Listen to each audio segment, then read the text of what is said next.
Hey y'all, welcome to Gadfly, the podcast about third parties, fringe candidates, and generally weird American electoral history. I'm Dusty Wilson. I'm Una O'Leary. And this week we continue our preview into the 2024 election cycle because we got hit by a surprise move. The Party of Socialism and Liberation, or the PSL, and yes, we will be talking about that later, released a campaign video for the 2024 presidential nominees that they have announced. And I'm gonna link to you their campaign video. It's really flashy. It's very well made. I'd hope so with that pumpkin spice latte money. I know. God damn it. Does it ever feel like the political system is working against us? Like regardless of who we vote for, the outcome is always the same? We're told this country is a democracy, but more and more it feels like a corporate regime. No matter which party is in power, only the rich ever come up on top. Today, the richest 1% own more wealth than the bottom 90% of Americans combined. On top of that, heat waves, floods, and hurricanes are becoming a regular occurrence. Artificial intelligence is threatening to replace millions of jobs, and the threat of World War III is more serious than ever. Humanity is facing nothing short of an existential crisis, and what do the two parties offer us? Culture wars meant to divide us, and breadcrumbs disguised as solutions that come nowhere near meeting the scale of the problem. Let's just say what we all know deep inside. Career politicians and real estate moguls are never going to save us. Corporate America has two parties. Shouldn't the working class have at least one? I am Claudia de la Cruz. And I'm Karina Garcia. And we're running for the President and Vice President of the United States on the ticket of the Party for Socialism and Liberation. We're not career politicians, and we don't have billionaire friends. We're educators, community organizers, and mothers. You don't need to tell us that the working class makes this country run. I'm from the South Bronx, and we know what hard work looks like. I know this country wouldn't last a day without the working class. So isn't it about time that we take charge? This campaign is for all of us living paycheck to paycheck. We're working multiple jobs. For all of us who are sick of watching the rich get richer while we can't even pay our rent. We don't just want to tax the billionaires. We want them out of power entirely. We need to seize big pharma, seize big tech, seize the big banks instead of letting them run our government. We need an economy that puts the people before profit, an economy built to generate prosperity for everyone, not just a handful of billionaires. This campaign is not a one-time thing. We're running to build a political organization that finally gives voice to the working people of this country. It's time to stop going around in circles while the elites change places every 4 years. We think this country deserves a better option, a socialist option. Okay, First impression. My number one problem is always going to be conflating the Democrats with the Republicans. Mm-hmm. There is a difference. One party is trying to nominate someone with 19 federal charges coming at him. Yes. And one party continually tanks the government in terms of spending and also shuts down the government over ludicrous tax breaks. Right.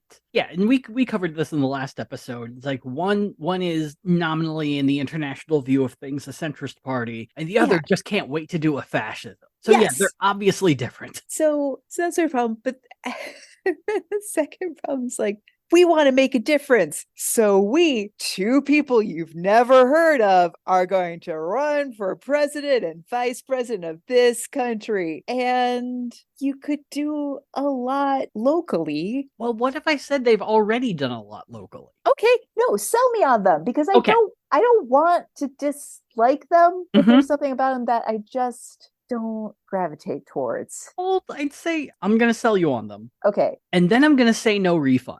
So just take that little bit of instinct you got, hold it, keep it in a pocket. Great. Don't hide it under a bushel barrel, as Jim Gaffigan would say. So these are the nominees of the Party of Socialism and Liberation: Claudia de la Cruz and Karina Garcia. Now, the first thing to note is that De La Cruz and Garcia both live in New York City. And during the last election cycle, a bit of a myth started going around that on a presidential ticket, you are not allowed to run a president and a vice president from the same state, let alone the same city. But that's bullshit, right? Yeah, it's a myth. It's essentially, it was a rule for the first 4-ish elections. Interesting. Yeah. Okay. So the Electoral College was very much born out of the idea that America did not have a popular vote. We voted for electors who then voted in the Electoral College because it was a huge set of colonies. No one lived nearby each other. And if people are living out in the middle of nowhere, foothills of Appalachia, Yeah. makes voting really, really hard. And so having a selection of a few hundred people come together and decide who's going to be president kind of makes sense. It wasn't great, and that's why we changed it ever since, but still hold on to the Electoral College because we're just a real weird, stubborn country. Yes. So for the first 4 elections, the rule was all the electors get together and they all vote at once for president. First place becomes president. Second place is vice president. Right. I remember Doesn't matter that. what party you're in. And after George Washington, who just worked well with everyone, in the second election, it was John Adams and his mortal enemy, Thomas Jefferson, as vice president. So good luck. Yeah, it was a really good way of putting 2 diametrically opposed people in the White House, which, I mean, it's a way to do things if the vice president had any power whatsoever, other than, you get to live on the Navy's campus and I don't know, you get to go to state fairs more often, I guess. Right. Ribbon Oh, and cuttings. you get to tie break the Senate, I guess. That's not bad. Yeah. But then, of course, if you hate the president for personal reasons. Yeah, it kind of makes coups a little more possible, or at least more clandestine fuckery. Yeah. So Jefferson switched that pretty quick, especially when he was faced with, Aaron Burr as his vice president, and they hated each other too. And it was just, it was a bad idea then. It's a bad idea now. But the rule is essentially then that if the president is from, say, I don't know, a powerhouse state like Virginia, then the vice president could not be someone from Virginia, because then you just have one state ruling the country for the rest of time. Right. It seems like the myth was born out of just a lot of kind of quiet PR decisions of like, well, why would we hire someone from the same like DC metro area when we could get someone who represented the greater West states? Right. And, that's a pull. Yeah. Now it's a lot more of just like a smart move if you're running for president. It's been less and less important for the past few election cycles. Right. I feel like Tim Kaine was the last sort of gasp at trying to get a vice president who's going to win you votes, because Joe Biden didn't need Kamala Harris from California to sway California. Right. Well, yeah, and that was more of a like Kamala Harris could have been from Delaware. It was more the point of like, hey, look, Democrats, we have a woman of color. Yeah, I know. Hey, you like over it on Hillary, and yep, that was messed up. But peace offering. Yeah. It's essentially become something that's less important. So you absolutely can run a presidential ticket with people from the same state. It's not the best idea, but no one really, I feel like no one really cares anymore, and it's not exactly like it's gonna sway anyone. So as for Claudia and Karina, they both come from the world of nonprofit organizations, and they seem like the real deal when reading their background. Claudia de la Cruz holds a pair of master's degrees, one in social work and one in divinity.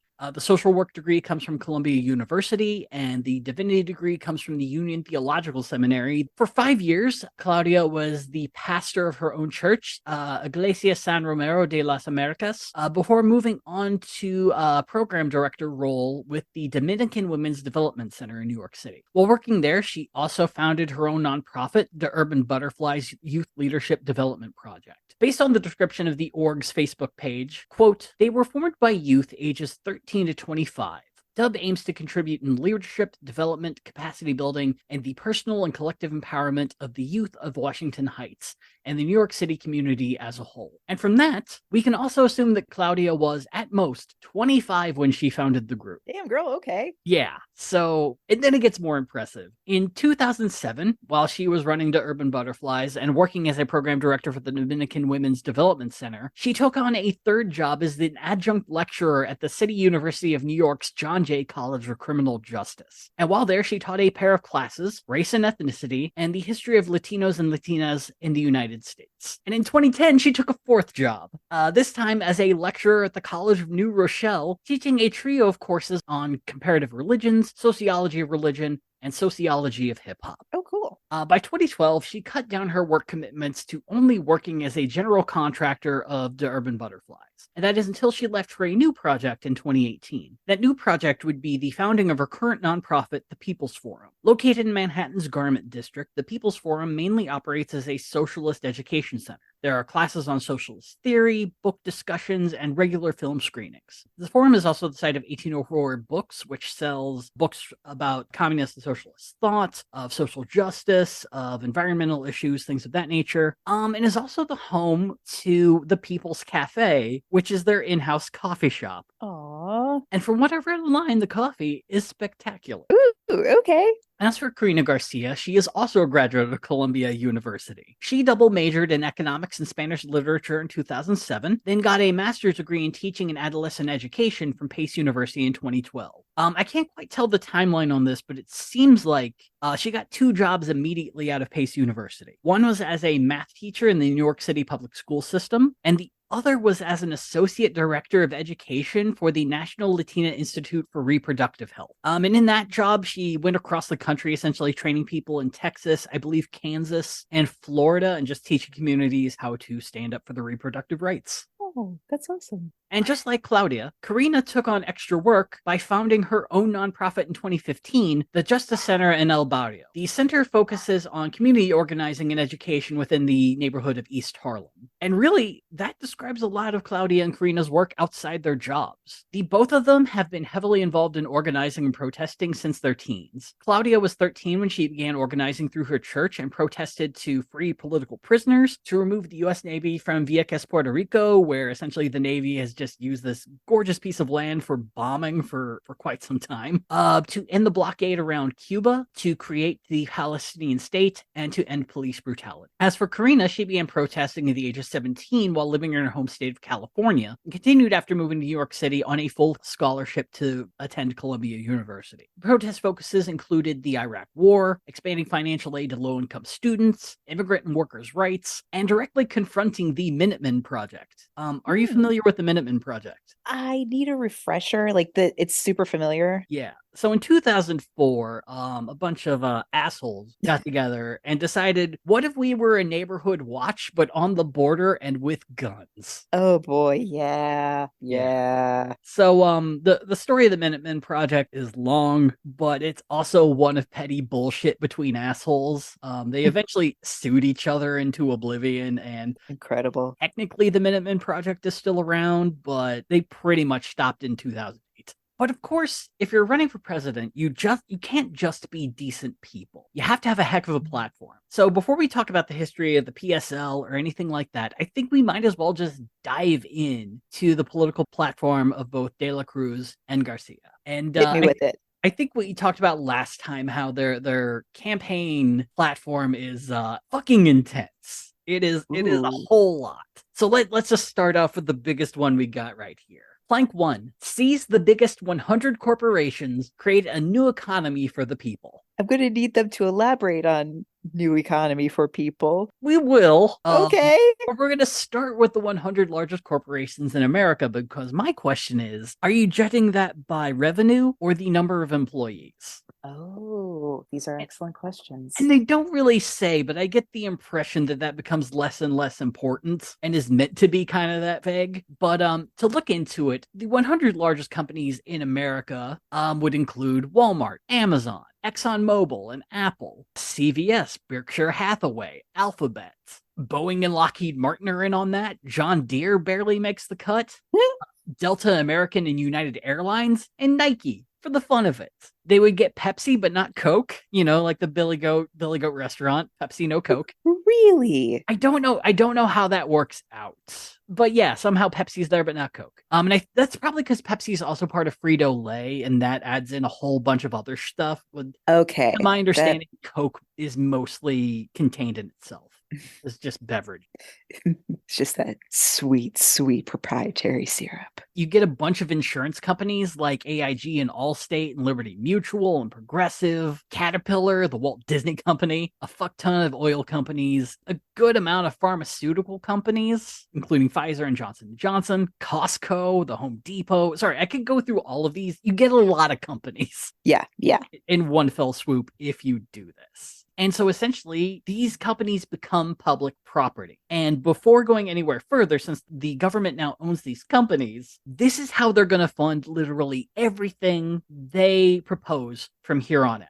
Okay. So they say this could serve as the foundation for a total reorganization of the economy in a way that guarantees that everyone in society will have their basic needs met. From this, they could massively rebuild urban and rural infrastructure and bring down prices and rents. Also would be included quality healthcare, education through college and beyond, free childcare, decent housing, and a living wage with union representation would become constitutional rights. I don't know how taking these companies would do that, but I imagine it's harder to union bust if the government owns the biggest companies. Guess it's so funny because I of course I have like, basically the screaming of the Atlantic byline author in my head right now.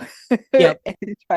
trying to explain away why this isn't good. And of course it's just like, well, because you're describing communism. Yeah, you have Andrew Sullivan screaming in your head. And on the other side, at least for me when I first read it, was fuck it, why not? Who gives a shit? Fuck it. Yeah, I think I was just like, can we just like give these companies to the people? But then again, I also want like so many insurance companies to just go away. Like, no, I should just be allowed to be insured without someone making a profit off of it. Right. Whether it's for my car or my body. Yeah. What am I gonna cry if the CEO of Comcast now isn't making huge profits? Fuck them. I don't care.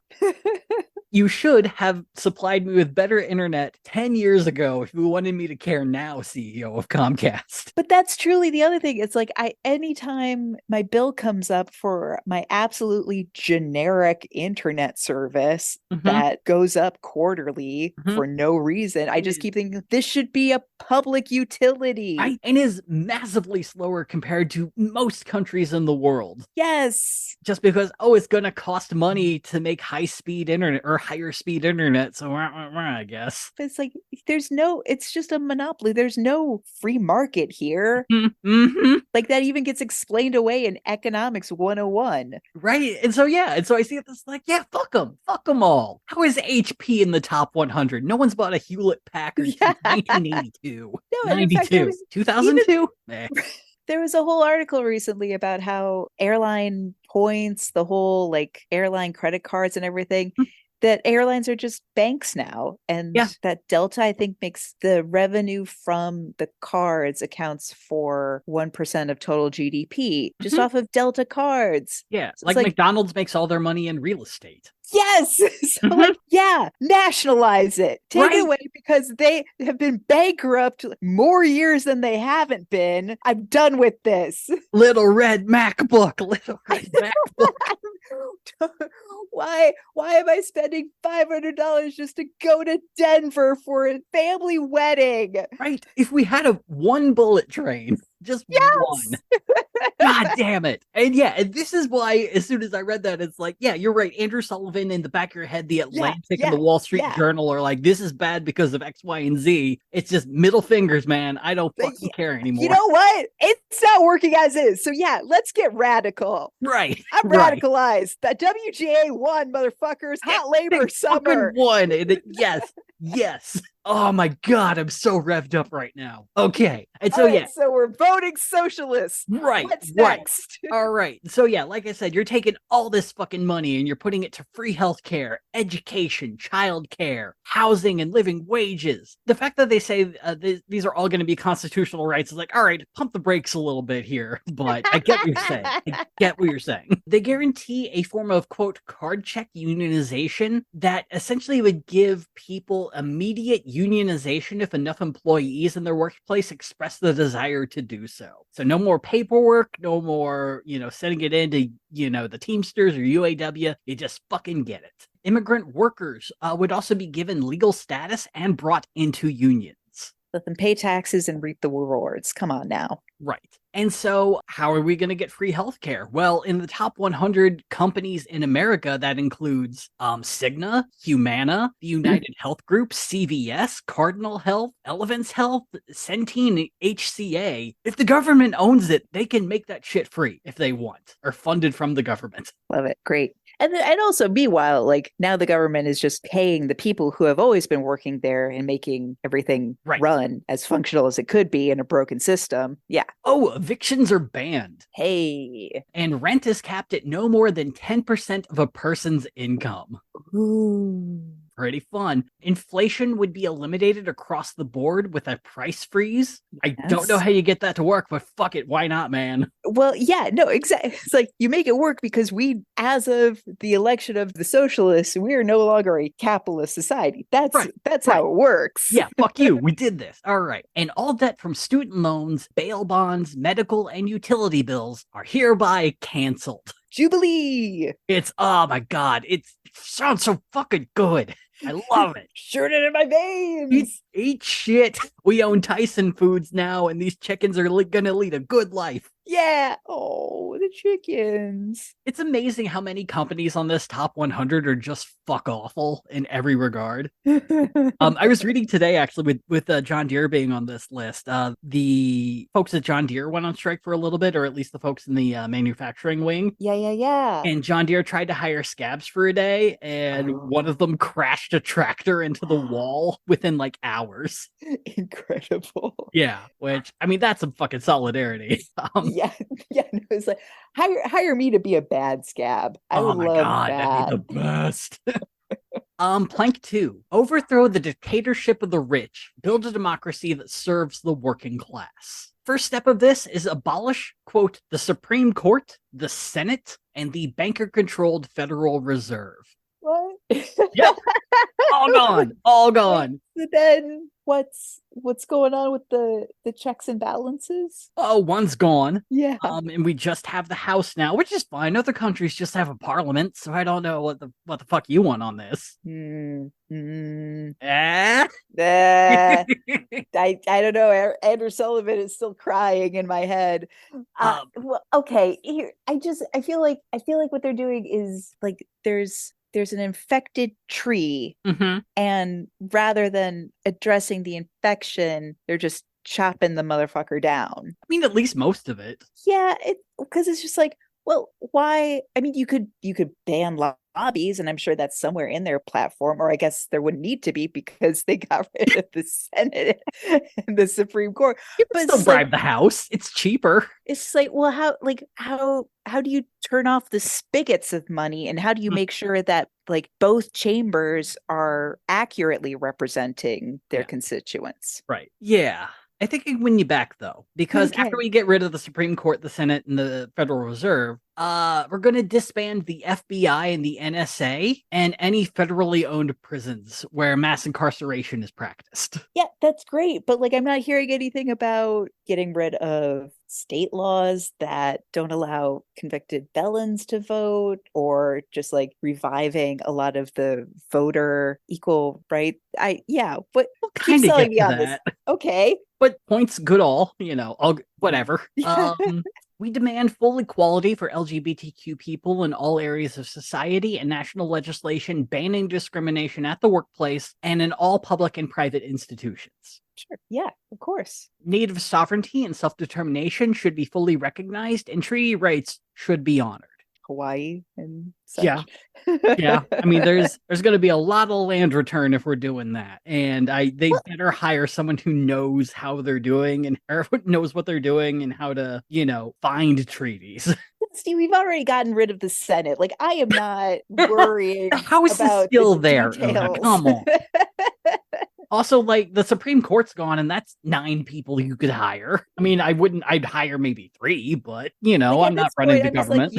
Continue taking me on this fantastical journey. I am not going to quibble on details. Give all the land back. I'm here for it. Well, then let's move on to plank 3. End the rule of money and lock up the corporate elite.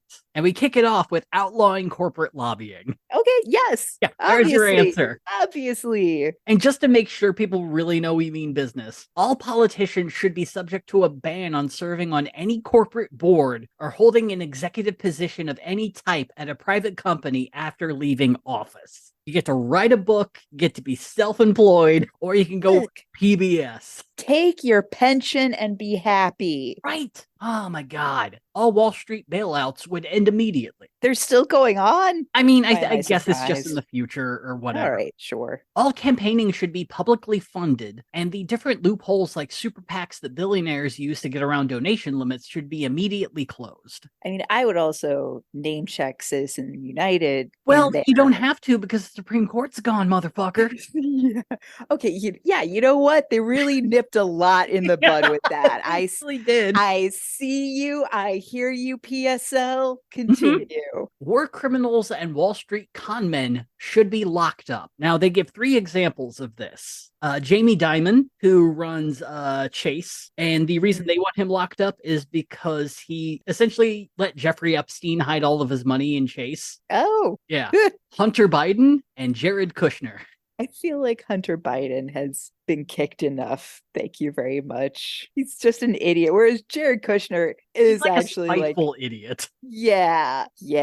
Like Jared Kushner could willingly do more damage and probably has. I mean, he should be locked up for what he did with the housing property that he owned that just went to absolute shit. Mm-hmm. I mean, both feel like red meat to try to bring in new people. So it's like, I see what you guys are doing. And if anyone has read down this far and just been like, well, I'm a hardcore Republican or I'm a hardcore Democrat, but then you mention Hunter Biden or Jared Kushner, there are not that many people who have been waiting this long to pick sides. True. So true. But here's a fun one. Cut the military budget by 90%. Yeah, great. Oh, the plank continues. Peace, not war with China and Russia. So the cutting the budget by 90% includes ending the vast network of military bases the Pentagon maintains in other countries, which, that's fine. Yes, of I course. mean, let's fucking close Diego Garcia and give it back to the people who lived there. Let's, it sounds great. Save a lot of money doing it. They also recommend the abolition of NATO and AFRICOM.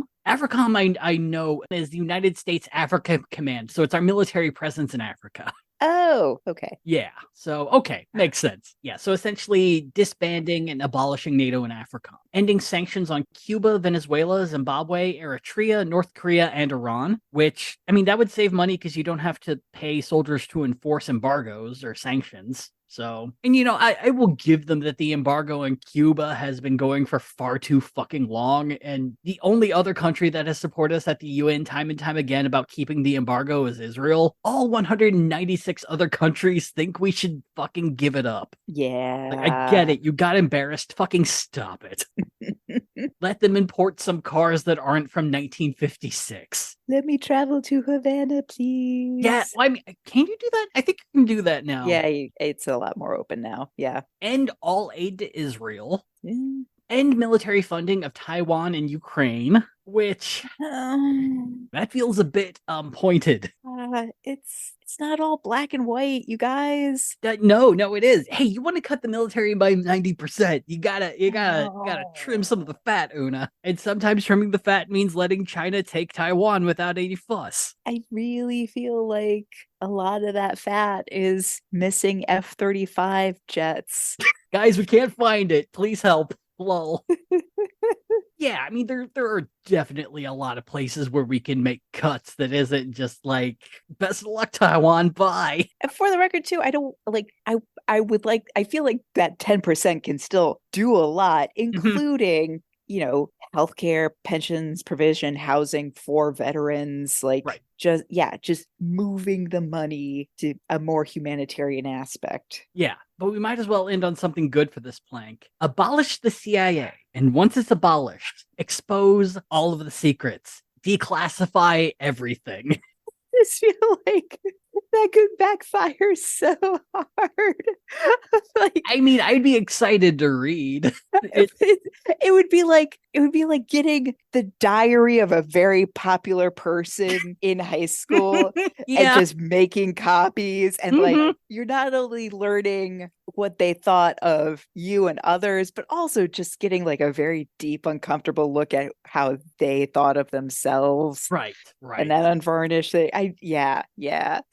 I mean, I would, as someone who likes history and secrets, I would love to read it and just see like, oh, was I right about this? Was I wrong about this? You know, as someone who likes spycraft, I'm, saddened at the idea of the CIA disappearing, frankly. Yeah. I say just bring it back to its like sexy mid-centuryness. Yeah. And let me be a spy. Yeah, it's all you. about, black cocktail dresses and overhearing stuff at soirees. Yeah, that's what I want. Less knocking over countries and more just fun secrets. Yes. The next plank of the platform, end the war on Black America. And this includes reparations and the rebuilding of Black communities. Yes. Affirmative action programs should be expanded, which now that the Supreme Court's gone, you could totally do. Boom. And cops responsible for racist brutality should be given long prison sentences. Couldn't agree more. Yeah, I agree a lot. Does this mean that you're going to be personally overruling decisions that have already been made? Is there now a federal law saying that there's a mandatory minimum for police violence? And, I would love some more details. The sentence is great on its own, but I would like to know more. Yeah, so many ways you could go about this. Yeah. But yeah. And finally, eliminate the huge disparity in maternal mortality rates for Black women. Yeah. Yeah, would love to know more, but yes. Yeah. After that, we get to our final two planks of the platform, and they're pretty quick. They put a lot of it's very front loaded. But if you're starting off with we're taking 100 companies, fuck off, then I get it. Get in or get out. Right. That is, they tell you when you're writing scripts, and if you got to grab people in the first 5 pages, this is the fucking page 1 bombshell, and the rest can be whatever the fuck you want. I need to know immediately what is the tone, right? What are the comps? The tone of this platform is exquisite.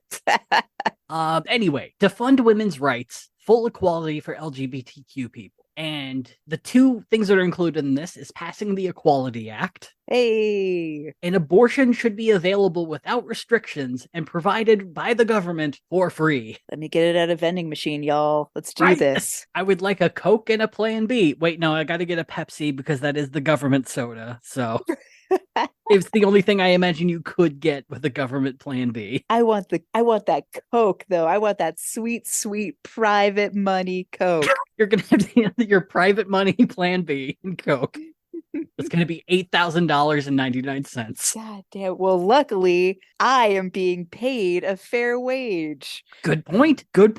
And you're clearly not paying money on health insurance, and your rent's gone down. Mm-hmm. So, yeah, you could afford like the fancy Plan B and, I don't know, $8,000 cherry Coke.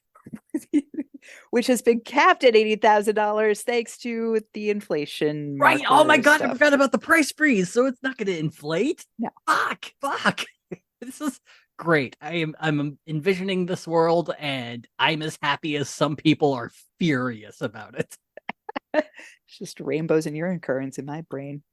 And finally, save the planet from capitalism. Make fossil fuel corporations and agribusiness holdings publicly owned. So are you an oil company that's not in the top 100? Fuck off. Now you are.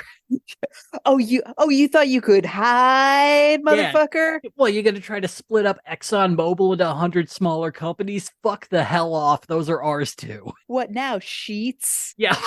Don't you bring sheets into this? Those wholesome yinzers giving me gas.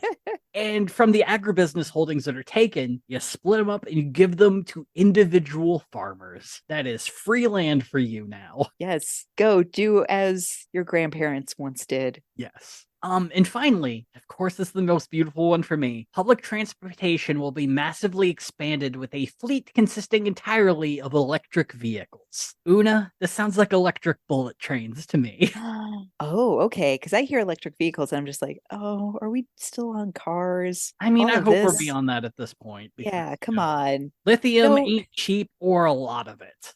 don't take me on this whole platform and leave me half hard, Right. PSL. Like we figured out ways to use like is it nitrogen? We figured out ways to make cars and other things run with things that aren't just electricity. And But also, fuck a car in this new utopia. I don't right, need it. Give me I a want to bus take the system train that fucking works. everywhere. Yes. I wanna hop on the red line and take that shit to Bloomington. Yes. And then from Bloomington, I don't know, literally go anywhere. Yeah. 'Cause why would I stay in Bloomington? Right. So the big question in all of this is, it really kind of depends on taking these 100 largest companies and oil companies and agribusiness companies and just making them owned by the government. Mhm. And the big question on that is, how you gonna do it? With guillotines. Well, the answer is both a simple guillotine and a complicated guillotine. Sort of like a trebuchet that's also a guillotine. Oh no. And cut off the head, you just throw it into the crowd and someone catches it. And it's a fun time for all. It's like a wedding bouquet. Oh no, I know who's getting executed next. Oh no.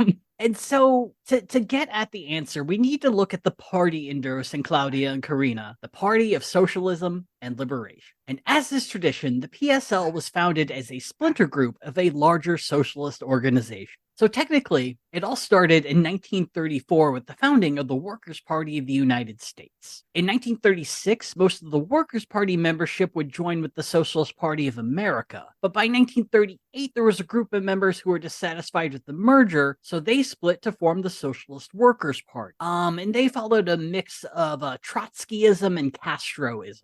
We're going to be talking. I'm still learning a lot about the different flavors of socialism, so I'm only going to get really deep into some. Sure, yeah. In 1959, a group would leave the Socialist Workers' Party to form the Workers' World Party and would adopt the socialist theory of Marxism-Leninism. Notably, when people think of communism, it's Marxism-Leninism that people think of. It's like your Kirkland brand communism. Yes. Finally, in 2004, Richard Becker and Gloria La Riva would break away from the Workers' World Party to form the Party of Socialism and Liberation, the PSL, which came a year and a half after Starbucks premiered the pumpkin spice latte. And they didn't think maybe this isn't a good acronym. It wasn't that big then. It's, I remember drinking coffee in the, 2003, and the PSL was just another coffee at Starbucks. It premiered at the same time as the peppermint latte, and no one fucking likes that. I'm sure some people do, but they're fucking wrong. Are you sure about that? You're wrong, Una. You're wrong. Oh. I mean, I do not like mint in coffee, so I think that's just on me. Yeah, no, that's absolutely fair. So yeah, so they could not have known that the pumpkin spice latte would become the juggernaut that it is. But yeah, that it's kind of what they're stuck with at this point. But from here on out, I am gonna call them BSL because their name is long and the acronym is much easier to say. It rolls off the tongue. We're so really used to does. it. It's almost like pumpkin spice latte knew what they were doing, or Starbucks knew what they were doing when they named it the pumpkin spice latte. Could have just called it the pumpkin latte. Could have called it the pie latte, but no. Ooh, pie latte. So the split doesn't seem to have been caused by any sort of ideology, especially because the PSL follows Marxism-Leninism. But the split seems to be more because of, and I quote, the Workers' World Party leadership is no longer capable of fulfilling the mission of building socialism.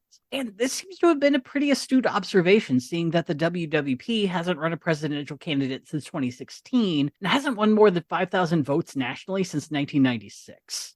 They also had a bit of a sexual assault scandal in 2019 that killed off a decent chunk of their membership.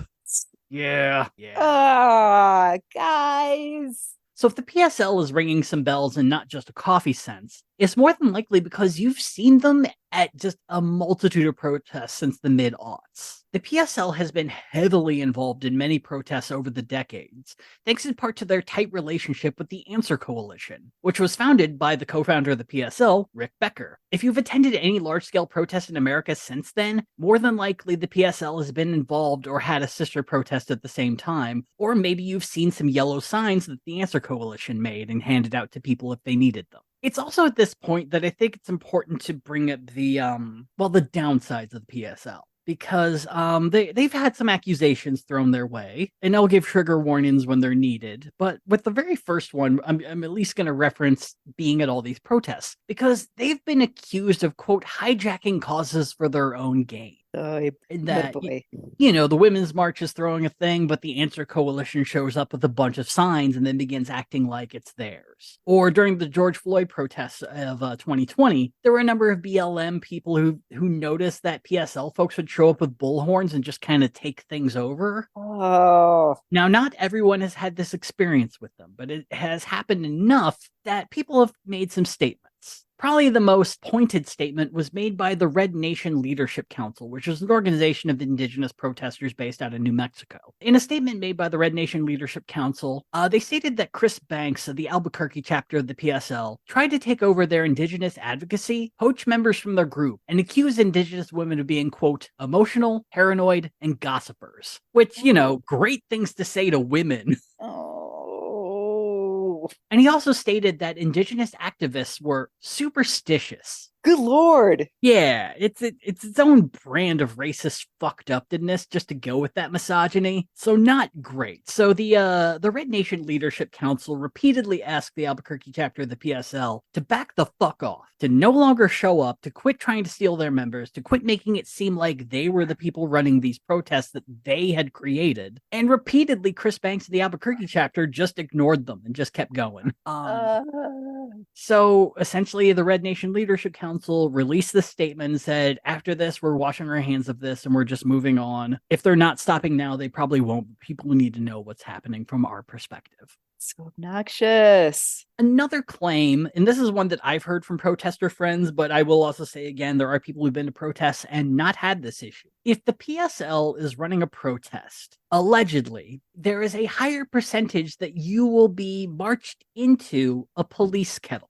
For those of you who are not familiar, if you're protesting and the police decide that if it's an unlawful assembly, what they will do is kind of lead the protest by blocking off certain streets, then blocking off the front of the protest, and then going behind the protest and blocking you or kettling you within either a bridge or a closed off street to essentially then arrest people one by one. And there are people who have noted that when the PSL is running a protest, more often than not, they get kettled by the police, leading them to believe that the PSL does this on purpose so they can get media attention. Now, I can't confirm or deny this. It's just stuff that I've heard from fellow protesters. I've heard the exact opposite from other people, but it's been said enough, I feel that it needs to be brought up. So that being said, the PSL's protesting activism has done a very good job at making them more well-known within lefty circles. They're the people who are constantly organizing, creating protests, and really getting their name out there. And this has led to an exponential growth from 40 members in San Francisco when they first split to about 90 chapters across America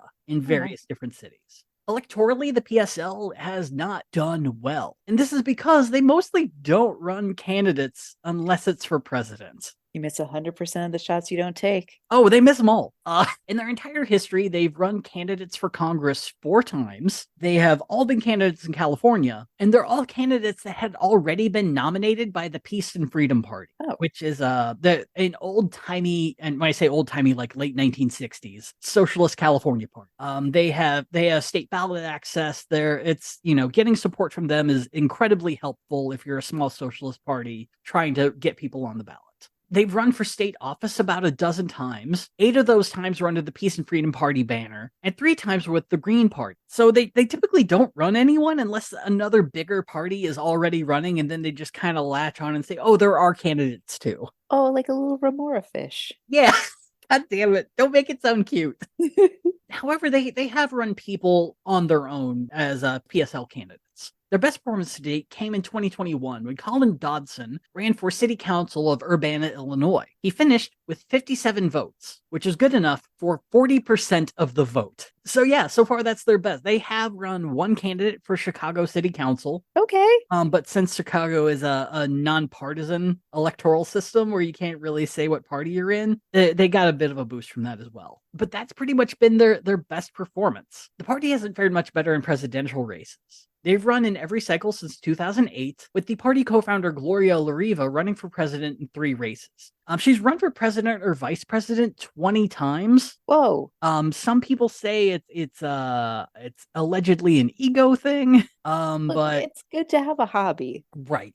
And so her stepping down and not running this year did come as a bit of a surprise to everyone. Yeah. Is she okay? Yeah, she still seems to be okay. Okay. So they've run in every cycle since 2008, but they've never been on enough state ballots to theoretically have a chance of winning. They've topped out at 191 when you need 270 to win, but their vote totals have gone up since 2008 from 6,800 votes the first time around to 86,000 votes in 2020. So that being said, this is about the last nice thing I'm going to say about the PSL for a while.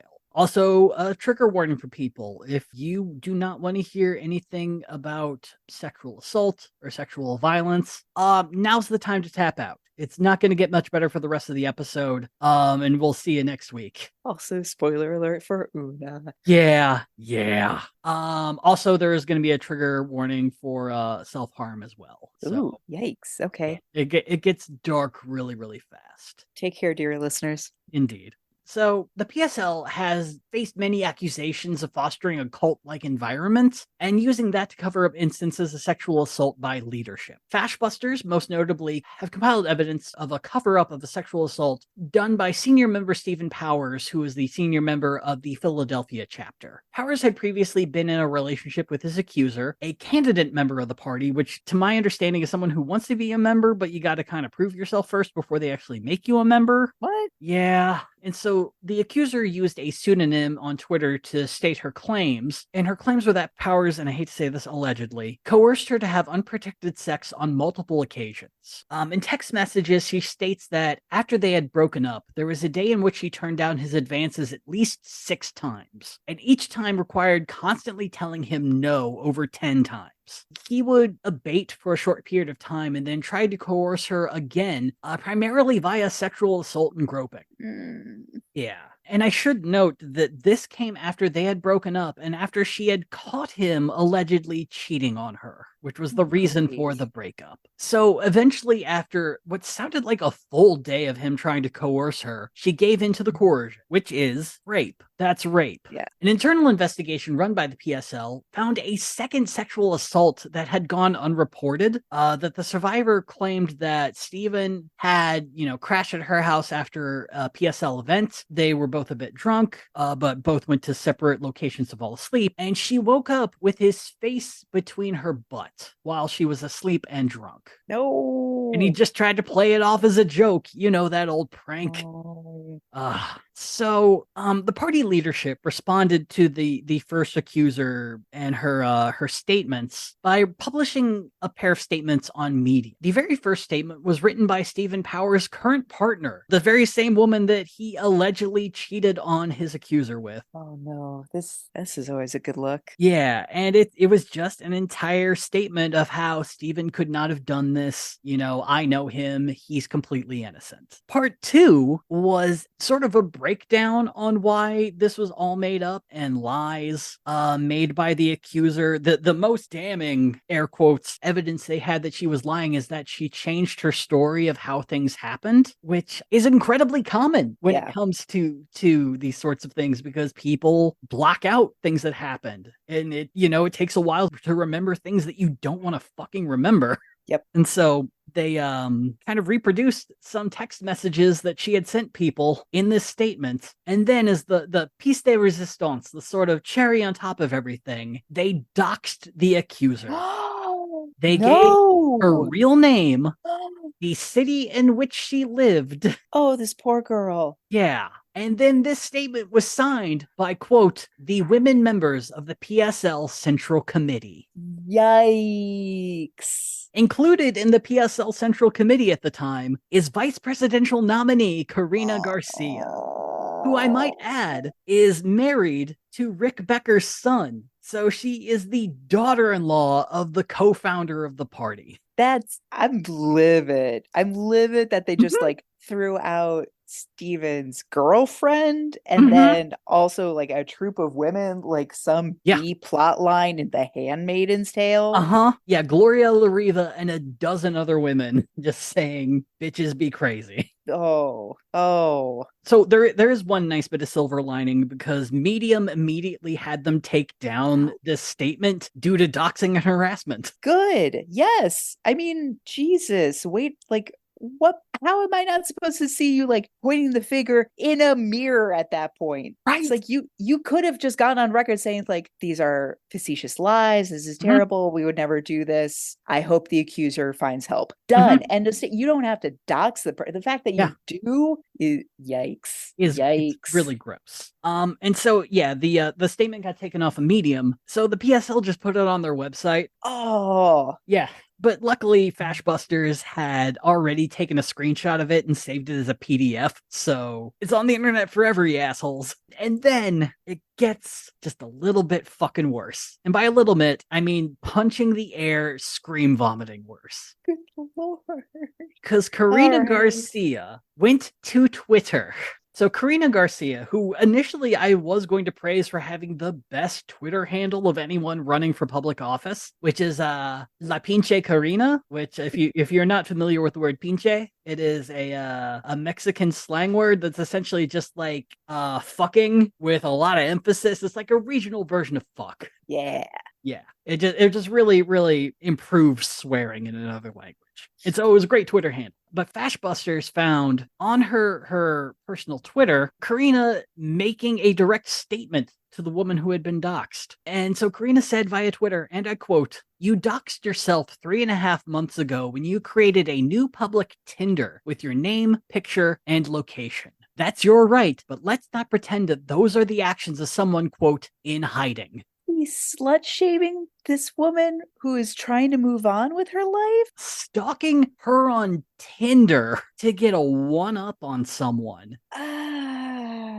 And I will remind you, Karina Garcia at this time is working for a reproductive rights organization. Oh my God. She is a math teacher at this fucking time. And she has officially made the statement that if you have a Tinder profile, your right to personal privacy is gone. I started screaming at the computer when I saw this. This is the kind of shit that just should be disqualifying. You should be kicked out of the party if you do this. You should be kicked out of public life if you do something like this. Because it's also the same kind of tonally high school, like mean girl bullshit. Right. Frankly, I expect from that I see from Laura Boebert and that ilk. I don't want that coming from a socialist party. Right. But it's cool because they're going to increase women's rights and support LGBTQ plus people. Unless you say something bad about, here's the fucked up thing. So Stephen Powers is referred to as a senior member of the Philadelphia chapter of the PSL.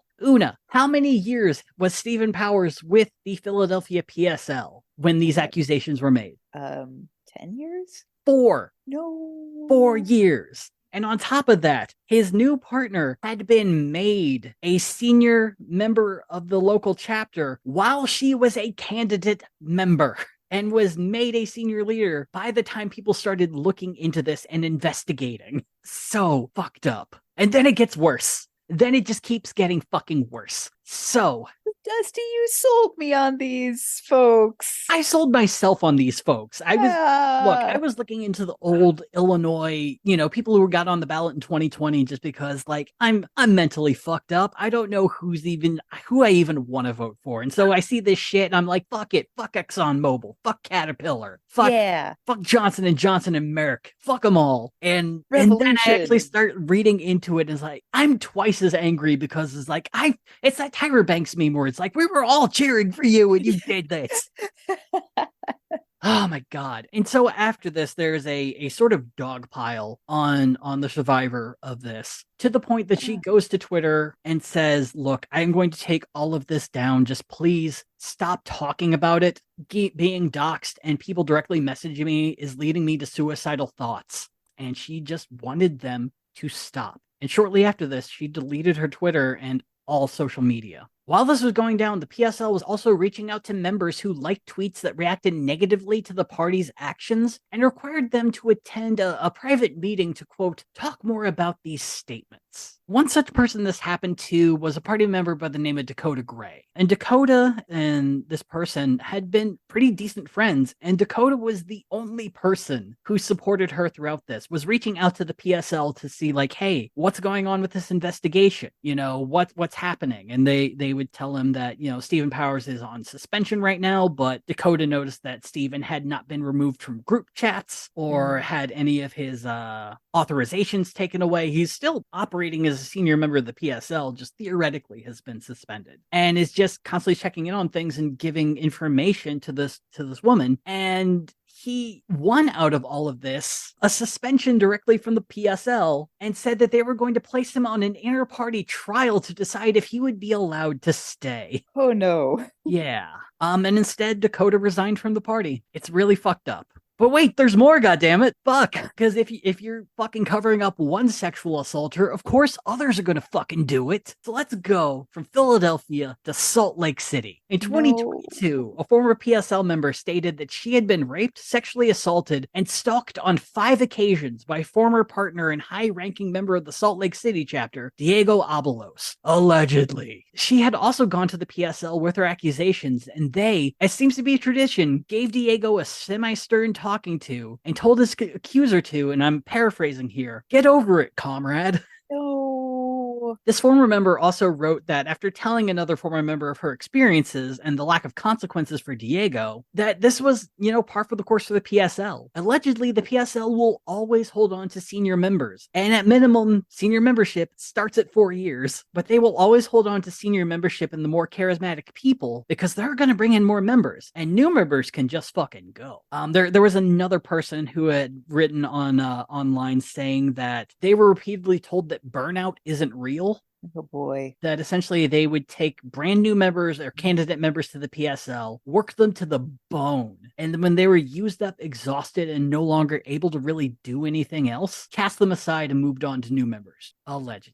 Yeah, I'm not digging the continued parallels with the USSR. Like, I was there for the government takeover of private business, but the tribunals and the silencing is like going a little too far. Look, we would put Stalin on a suspension, but you know, he's been here for like 5 years. Look, we're not saying it's a cult. It's a cult of personality. That's a which is still a cult phrase. It's just like an idiom. Yeah. But that personality is bringing in people, so get over it. Well, you know, I know exactly the reason that you're saying this, Una. It's because you're a fucking Fed. And that's what they always say, actually. The PSL has put out a couple of statements on people saying these things, and in one statement they say it's because people are secretly Feds and they're using COINTELPRO tactics to discredit the movement. Anyone who says anything bad about the PSL is clearly a Fed, and the only people you can trust is the party, so I don't know what to fucking tell you, man. Yikes. Yeah. So, how the fuck is the PSL going to enact any kind of change that they're even bringing up? They are not running nearly enough people to take over the House. Even if they get rid of the Senate, they're not running enough people to run a parliament. And they might not even ever get on enough ballots to win the presidency during their lifetime. And allegedly, they are a cult that hides sex creeps. So how are they going to do this? And the answer is, they have no intention of winning elections. You see, they're just gonna split the voter. Okay. No. Okay. So socialism's kind of like a really weird Baskin Robbins. Instead of 38 distinct flavors, it's all kind of slight personal variations on vanilla or chocolate. And essentially, if you're a leader at some point, you get your own socialist theory. You got Ho Chi Minh thought. You got Hoxhaism. You've got Stalinism, Trotskyism, Maoism, Castroism. You get a bunch. But the major split is whether you want to enact change through electoral politics, like democratic socialists or Fabianism, or you're going to do it through today's secret word, revolution. Guillotines. You were so right when you brought up guillotines. I was very excited. Hey! So Marxist-Leninist theory, or as some would call it, Stalinism, is all about skipping elections and just getting straight to the revolution. And this is sneakily referred to in their campaign site. Quote, "The United States needs a new system of government to replace the current one designed to maintain the dictatorship of the billionaires over everyone else. The median income for a person in the United States is about $31,000. There is currently not a single member of Congress who has to experience this reality. Workers are fully capable of making the decisions and running the government. Workers already run everything else. With workers in charge, the rights of all people will finally be respected." Now, this in and of itself could just be a decent paragraph to describe, yeah, billionaires shouldn't be running anything, no argument there. And yeah, maybe we should have more regular people running the government. At minimum, maybe the pay for senators and congressmen should be the median income for the country. But of course, the argument against that is I believe New Hampshire does that. And essentially what you get is a bunch of people who can afford to work for that little. Yeah. I don't want Mike Bloomberg shouting from like with the whole like, oh, I get paid $1 and I'm saving you money. No, Right. I just want to get paid more like Michael Bloomberg so I can afford to live in this goddamn country. Right. And not gonna lie, working as a congressman or a senator is a lot of fucking work, and people should be paid for their labor. DC is not cheap. Right. But what this paragraph is actually referring to is a Marxist-Leninist governing style called dictatorship of the proletariat. And it is step 2 of creating a purely socialist society. Step 1 is you take over a capitalist government. You immediately then kick out everyone from the government and replace them with workers. Step 2.5-ish is you ban all political parties except yours. Convenient. Step 3 is eventually become a socialist utopia. And surprisingly, not a single Marxist-Leninist country has ever gotten to stage 3. Yeah, there's a whole lot ... profit. Right, yeah, it is underwear gnomes all the way down. As of current, there are 4 Marxist-Leninist countries that are in operation: China, Cuba, Laos, and Vietnam. Of those, Vietnam's probably doing the best. I mean, China's, I don't think you can make the argument that China's a Marxist-Leninist country right now. It's very much a capitalist communist country. But I think with the other 3 countries, you can make the argument that yes, they are a Marxist-Leninist government.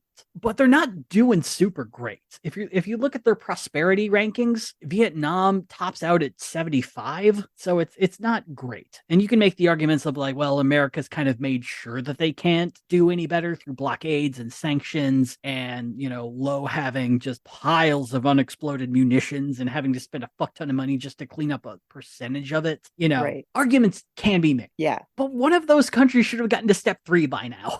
I mean, yeah, it's interesting. I think I'd be curious because I was in Vietnam in 2007, and I mean, I was there very much as a tourist, and there's a whole like backpacker tourist economy that exists there. And I don't know, it was pretty clean and safe and cheap. Yeah, overall, Vietnam is pretty much the country. If you're looking at like a purely Marxist-Leninist sort of thing, it's still very much a one-party government. But, it Like, kind of helps having the Vietnamese George Washington run everything, or just Ho Chi Minh. You probably couldn't ask for a better first person to run a government like that to set the tone. Right. And yeah, I mean, when so much of your conservative Catholic and capitalist-minded people got the hell out like way early on. Yeah. Well, and it also helps that South Vietnam was run by a fucking dictatorship that we put in. And so, yeah, you have a lot of people who are just like, okay, this is going to be better. And yeah, so it's a long way of saying that no country has reached a socialist utopia. And it's not just me saying it. There are members of the PSL who say this. There are communists who say this, that we have never seen a purely socialist government before. So it's not fair to say that it can't work. It's just really convenient that you get kind of this eternal dictatorship. It's the communist equivalent of every econ right-wing hack saying like, no, if we just keep using Reaganomics the way that we did in Kansas, we just have to keep going. No, I did it wrong and I have to stay in power for another 15 years. If we just keep bleeding the government white of any funds, it'll work. Right. Yeah. It's really frustrating, but I wanted to look beyond those 4 countries. And in total, there have been a little more than 25 countries that at one point or another had a purely Marxist Leninist government.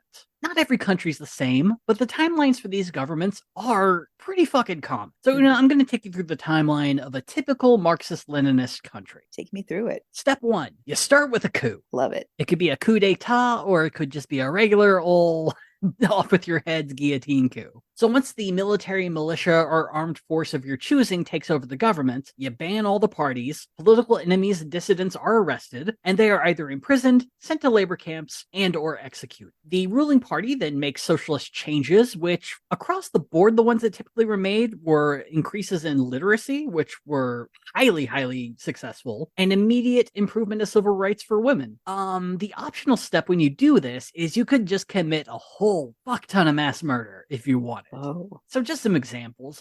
Enver Hoxha of Albania had about between 5 to 25,000 dissidents killed. I will say it's hard to get these numbers right because a lot of the more, I'd say, Marxist-Leninist friendly people will estimate low on these numbers. Sure. While your John Birch Society types will just, if someone dies of sepsis, they're going to say it was communism that did it. Mm-hmm. So it's, grain of salt for these numbers. In Romania, Nicolae Ceausescu was found guilty of over 60,000 killings. Yeah. Just an overall shitty person with probably one of the most hilarious ends of life. Oh wait, how did he die? So Ceausescu and his wife, Elena, if I remember correctly, were found guilty of these 60,000 murders. So they were drug out of the courthouse, placed in front of the nearest wall that anyone can find, and they were shot to death in the street. Yeah, just do it. Just yeah.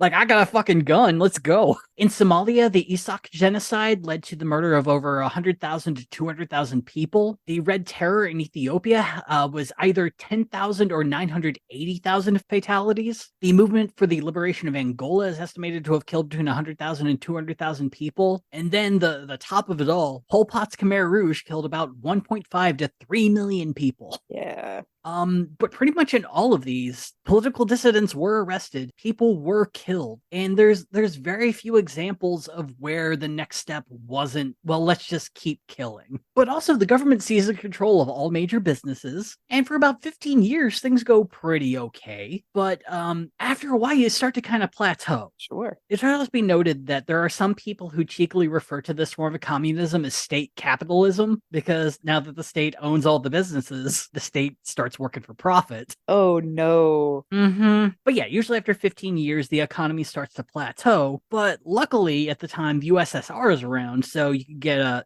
loan, you keep things floating for a bit. Yeah, there's a bit of inflation and unemployment's getting weird, but you can keep things moving until things are better. And then the USSR broke up. Yeah, it's really funny how the majority of these countries stopped being Marxist-Leninists in 1992. Now, I do need to bring up one country that seems to have done pretty okay with this, and that is Benin, which is a West African country, and it's one that didn't have a lot of mass killing, or at least that I could find reports on. 1972 to 1989, General Matho Karakou ran the country before completely disavowing the political theory and admitting it did not do what he thought it would. We love a person who can own their mistakes. Mm-hmm. Yes. He got rid of a Marxist-Leninist government in 1990 and introduced democracy to Benin. And in 1996, he would win the presidential election and served until 2006. Oh my goodness. Yeah, he seems like a perfectly good person who is willing to admit, hey, this isn't working. Let's try something else. Yes. I don't know. I like my country. Right. I am not in it purely for the power that is going to my head. Right. And one of the most common things, at least I've seen it through Marxist-Leninist governments, is that it has a real habit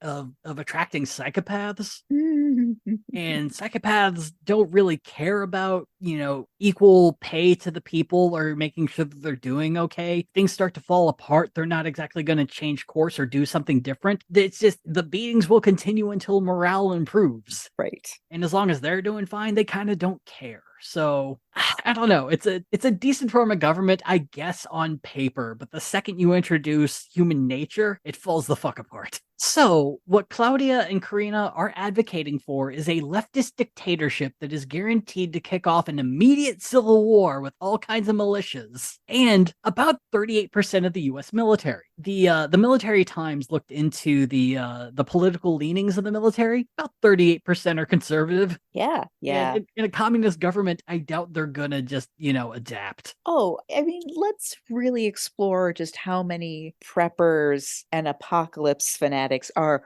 waiting for this moment. Oh yeah. The John Birch Society is finally gonna break the glass case of like the one gun they have for this moment. Oh yeah. And it's not just conservatives, though. It's going to be moderates. It's going to be liberals. It's going to be anyone who's not a fan of this type of government and says anything about it. So, as history's noted, you need a military force of some kind for a coup to stick. And the same recent poll by the Military Times at Syracuse University found that about 4.6% of veterans would support a third-party candidate. And that's counting all third party, libertarians, Green Party, Constitution Party. So we're going to have to go with the percentage of vote total that the PSL has gotten in their best election, which is 0.05%. And when you apply that to the military, it's about 7,000 troops, which is 3,000 less than the number of people who were at January 6th. Oh wow, that's a way to put it in perspective. Yeah. So best case scenario, they might take the White House or maybe the Senate. They're not taking both. They're taking a building. But the second the remaining 1.3 million members of the US military head towards their general direction, they're not going to hold it. So it leads me to another big question. They seem to be very against the war in Ukraine, but are they ready to kill and imprison a fuck ton of Americans just for this cause? Because historically, those are things that have had to happen for these governments. Even in Benin, some people were arrested and some people were imprisoned for being dissidents. And no, I think Karina's ready. Oh yeah, look, after seeing that Twitter post, which she deleted, and I did do a Twitter search to see if she apologized, and she did not. Yeah, I believe she would. I thoroughly believe she would. Claudia, I don't really know, because I've talked to some people who say that she's, she really, really cares about the cause and helping people. But this, if this is the form of government you're trying to do, I have to know if you're actually ready to kill people, because it's what you're going to have to do. Even in the best case of scenarios, the fucking 3%ers are gonna start a minor civil war. And you have to be fine with killing them. And you have to be fine with starting a government that just the vast majority of the country does not support. Yeah, not at all. Yeah. So what I'm hearing is we're going to be stuck with the Supreme Court. Look, I'm a devout listener of 5 to 4. It's a great podcast about how awful the Supreme Court is. Maybe some reform would be a good idea. I don't know. Maybe we don't have to go full guillotine. Right. Maybe let the ABA confirm or deny whether or not people can be on the court. If they say that they're not qualified, that immediately disqualifies them from being on a court of any sort. Yeah, kick them out. But getting rid of one of the checks and balances, half of another check and balance, and then just saying, oh, the one that's left is now the ultimate balance. It's the only thing. You're not helping people. I get wanting to make all of these things free, but it's not going to be free without a horrific cost. Yeah.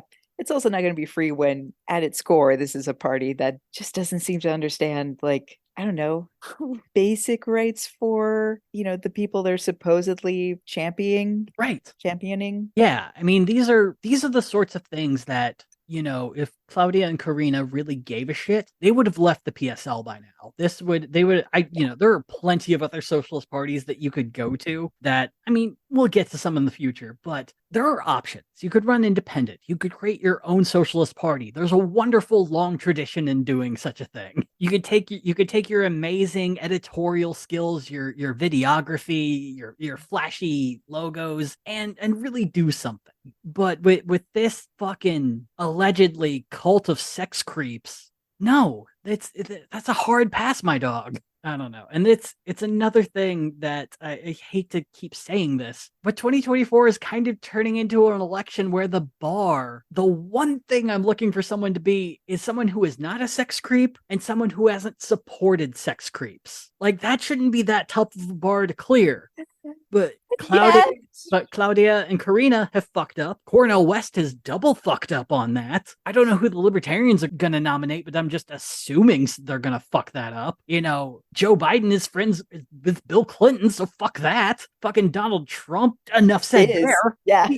As Just far exists. as far as I know, the only options now are the fucking Prohibition Party and the American Solidarity Party. No. They're the only ones who have cleared the bar of not being weird sex creeps. And even with the American Solidarity Party, I can't go with them because they're getting rid of no fault divorce. So I can't vote for them. Fuck. This was going to be a happy episode. I was so optimistic when I started with this. Really? I was super optimistic where I'm like, okay, Gloria Lariva stepping aside. Maybe this is, a new era for the PSL. I'm really jazzed about this. They're just coming out and saying this shit. Let's see what the fuck happens. Maybe it'll scare some normies into going left and like pulling the origin window a little closer. But oh man, it got dark so fucking fast. That's interesting. I think I always just I always have a unease and suspicion with various communist parties, and I guess to a smaller extent socialist parties in America, because the literal card carrying communists in my life are always the same people who mansplain aggressively and actually have a trust fund.